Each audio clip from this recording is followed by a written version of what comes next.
Halo para intelektual muda, Assalamualaikum. Video kali ini saya akan membahas tentang cause and effect, sebab dan akibat. Nah, materi ini dapat digunakan untuk siswa SMA, SMK, bahkan level university dan umum. Materi ini merupakan request dari Ibu Guru Yesti Ramadhani. So, without any further ado, let's get started. Baik, para intelektual muda, sekarang kita bahas cause effect. Cause effect merupakan kalimat sebab akibat. Nah, kalimat ini biasanya mengandaikan dua kejadian yang saling berkaitan. Kalau begitu, dapat disimpulkan cause dan effect merupakan jenis kalimat majemuk yang memiliki sebab dan dapat menimbulkan akibat. Alright, perhatikan chart ini, cause and effect.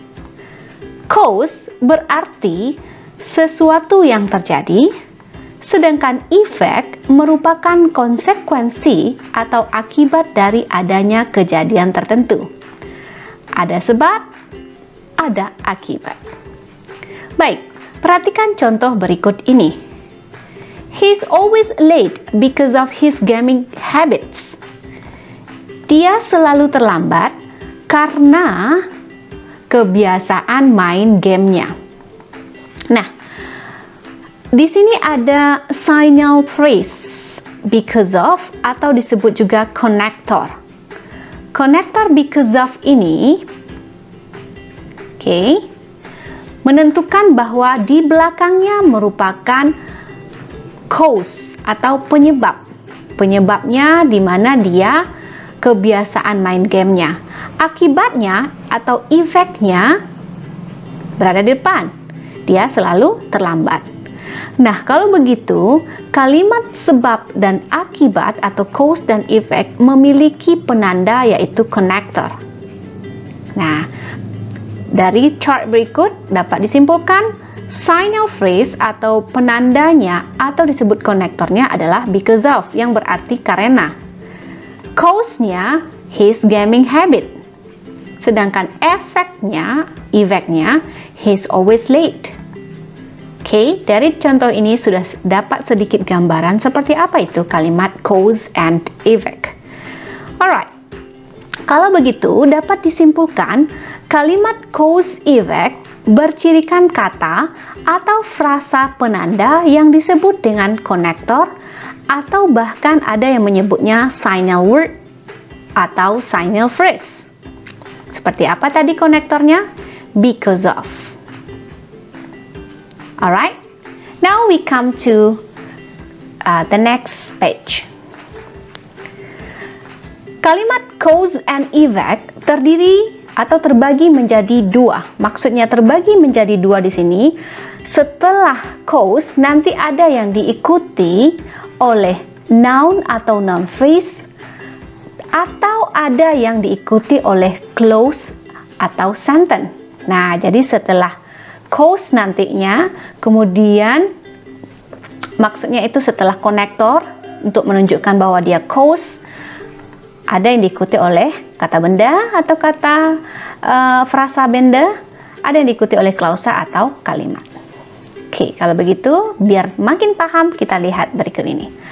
Let's look at the sentence structures of cause and effect based on their connectors and signal. Nah, kita lihat berdasarkan konektor atau penandanya.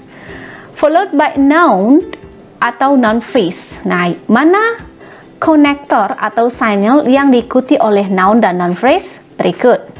Due to, because of, owing to, as a consequence of, as a result of, thanks to. Semua konektor ini wajib nanti diikuti oleh kata benda atau noun phrase, frasa nomina. Kalau begitu, kita lihat contohnya. Here we go. Due to heavy rain, we can't go to concert. Karena hujan lebat, kita tidak bisa pergi ke konser. Nah, perhatikan, due to di sini merupakan konektor. Heavy rain adalah yang disebut tadi noun phrase. Nah, ini dia ya, noun phrase. Konektor due to, kemudian di belakangnya ada noun atau noun phrase. Heavy rain adalah noun phrase. Ini kita ganti dengan merah menyala. Oke. Kemudian ada koma. Ingat, jika konektornya berada di depan, maka setelah noun phrase wajib diberi koma. Baru diikuti oleh kalimat di belakangnya adalah we cannot go to concert. Kita tidak bisa pergi ke konser. Nah, perhatikan lagi contoh berikutnya. Because of. I am able to cook my own meal because of his cooking book. Saya jadi bisa memasak masakanku sendiri karena buku masakan ini. Nah, di mana letak konektornya sekarang? Kalau tadi letak konektornya di depan, sekarang konektornya ada di tengah. Because of.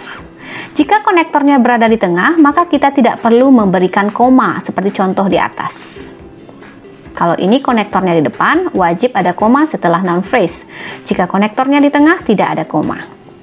Nah, setelah konektor ini, tadi sudah dibilang bahwa setelah konektor atau signalnya, di belakangnya wajib noun atau noun phrase. Nah, this cooking book merupakan noun phrase. Ini bukan kalimat atau sentence ya, tapi ini adalah noun phrase. This cooking book. Yang di depan ini baru adalah kalimat. Ada subjek, ada kata kerjanya am di sini. Kata kerjanya berupa auxiliary verb. Baik, kita masuk ke contoh ketiga, owing to. Owing to her kindness, Mia gave her a gift. Karena kebaikannya, Mia memberikannya sebuah hadiah atau memberinya hadiah. Sekarang kita lihat konektornya ada di depan, owing to. Kemudian her kindness adalah noun phrase. Kemudian wajib ada koma karena noun phrase owing to atau konektornya ada di depan, jadi wajib ada koma. Oke, ini noun phrase ya, tidak boleh kalimat ya setelah konektor owing to. Berikut, as a consequence of. Alvin got a warning as a consequence of his laziness. Alvin mendapatkan peringatan akibat kemalasannya. Nah, di mana letak konektornya? Di sini, di tengah. As a consequence of akibat. His laziness merupakan noun phrase. Okay. As a result of. As a result of illegal hunting, the numbers of wild animals begin to decrease. Sebagai hasil perburuan liar, sejumlah hewan-hewan liar menjadi berkurang. Kita lihat konektornya ada di depan, as a result of.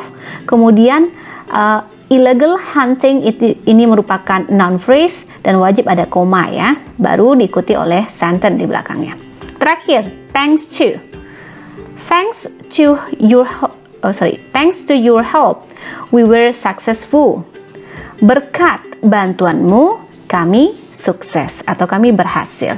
Nah, mana konektornya? Thanks to. Your help merupakan noun phrase dan ada koma setelahnya. Oke, gampang ya. Jadi yang perlu diperhatikan, konektor berikut wajib diikuti oleh noun atau noun phrase. Oke. Sekarang kita masuk ke pembagian kedua, yaitu yang diikuti oleh clause atau sentence. Tadi kita sudah bahas noun dan noun phrase. Sekarang kita masuk ke yang kedua. Here we go. Nah, ini dia. Followed by sentence or clause, yang diikuti oleh kalimat atau klausa. Konektor-konektor ini atau berikut ini wajib setelahnya harus ada sentence atau klausa, di mana setelah konektor wajib ada subjek dan verb. Jadi sentence itu minimal memiliki satu subjek dan satu kata kerja. Paham? Apa saja konektornya? Because, since, as, For, as a result, nah ini beda ya, ini nggak ada of-nya ya. Hence, thus, therefore, thereby, consequently. Nah, kalau tadi ada because, tapi dia pakai of, preposition of. Ada juga as a result, tapi pakai preposition of. Nah, kalau ini tidak ada prepositionnya. Oke, sekarang kita lihat contoh berikut. Because he was sick, he didn't cook well. Karena dia sakit atau sedang sakit, dia tidak bisa memasak dengan baik. Perhatikan, ini konektor because. Nah, he adalah subjek, was sick merupakan predikat atau kata kerjanya was, yang diisi oleh auxiliary verb was.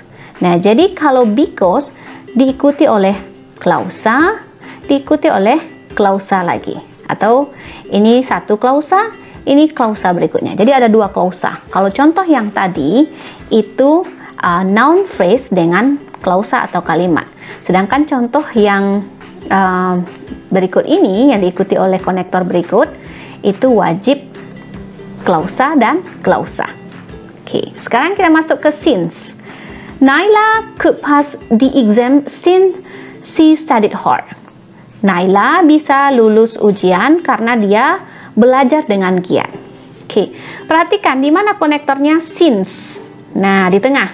Jika konektornya di tengah, maka kita tidak perlu menambahkan koma seperti contoh di atas. Oke, jadi mana klausa pertama? Ini, Naila could pass the exam. Ini satu klausa. Dan she studied hard. Ini klausa berikutnya. Oke, ini Bu ganti dengan garis bawah. Ya, sorry. Oke. Setelah konektor because, konektor sin, pokoknya semua konektor, di belakangnya ini pasti cause-nya, penyebabnya. Ini akibat. Boleh efeknya diletakkan depan, boleh saja. Ini sebabnya, setelah since, pasti ada sebab, ini akibatnya. Jadi sebabnya dia sebabnya karena dia belajar dengan rajin, akibatnya dia lulus ujian. Oke. Lanjut ke contoh as. As it is raining again, we will have to stay at home. Karena hujan lagi, kita harus tetap di rumah atau akan harus tetap tinggal di rumah. Ini have to, itu artinya harus ya. Oke, mana konektornya? S. Dan it is raining again, ini merupakan satu klausa. Dan berikutnya juga ada satu klausa lagi atau kalimat. Ada subjek, ada kata kerja, ada subjek, ada kata kerjanya. Nah, ingat lagi setelah konektor, as wajib diikuti oleh klausa. 4. He is invited to the party for he's one of the funniest guys in school. Mana konektornya? For. Ini bukan artinya untuk ya. Ini artinya karena. Oke. Dia diundang ke pesta karena dia merupakan satu-satu orang yang paling lucu atau orang yang paling humoris di sekolah. Nah, for merupakan konektor. Setelah konektor, ini kalimat ini atau klausa ini merupakan cause-nya, penyebabnya ini. Oke. He is invited to the party. Oke. Lanjut ke contoh terakhir, as a result. Ini nggak ada of-nya ya. They haven't turned 17 yet. As a result, they cannot join the international seminar. Mereka belum berusia 17 tahun. Sehingga atau sebagai hasilnya, mereka tidak bisa bergabung ikut seminar internasional. Mana konektornya? Berada di tengah. Nah, ini pengecualian. Kalau as a result, dia harus ada di antara dua koma. Oke. Ibu tandai ini konektornya. Dan di belakangnya wajib dalam bentuk kalimat sentence, dan di depannya juga sentence. Nah, kalau begitu kesimpulannya, konektor berikut ini wajib diikuti oleh kalimat atau subjek dan predikat kata kerjanya. Di depannya, kalau posisi ini di tengah, di depannya juga wajib harus kalimat juga, subjek dan verb. Kalau posisinya di belakang, di depan, juga di belakangnya wajib berupa subjek dan kata kerja atau sentence atau klausa. Oke, kalau begitu dapat kita simpulkan conclusion untuk yang noun phrase. Konektor di depan, owing to, kemudian penyebabnya pasti berada setelah konektor, cause, him, kindness. Setelahnya baru efek atau effect-nya. Jadi contohnya, owing to him kindness, Mia gave him a gift.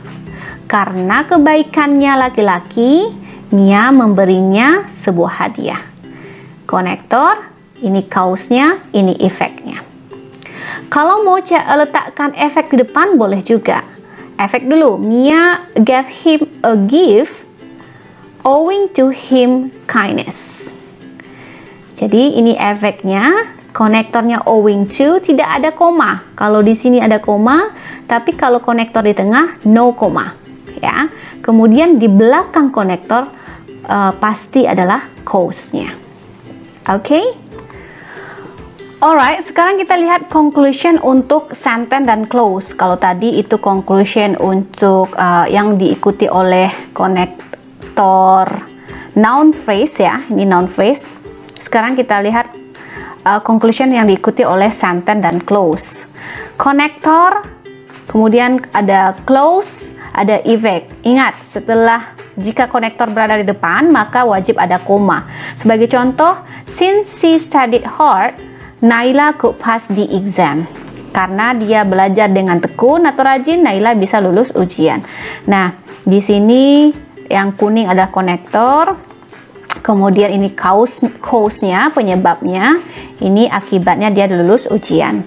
Bisa diputar, tidak akan menggunakan koma seperti di atas kalau konektornya berada di tengah. Naila could pass the exam since she studied hard. Oke. Jadi ibu udah kasih warna-warna sesuai dengan yang di atas ini. Nah, kalau begitu jika menggunakan konektor yang sudah ibu jelaskan tadi, because, sin, yang ini ya, yang diikuti oleh subjek dan kata kerja, maka dapat disimpulkan secara keseluruhan jika konektornya diikuti oleh yang ibu stabilo ini atau menggunakan subjek, sentence dan clause, maka di depannya wajib sentence, konektor, sentence, atau konektor, sentence, dan sentence. Intinya dia harus dalam bentuk sentence atau klausa, sentence atau klausa. Ibu pindahkan juga bisa.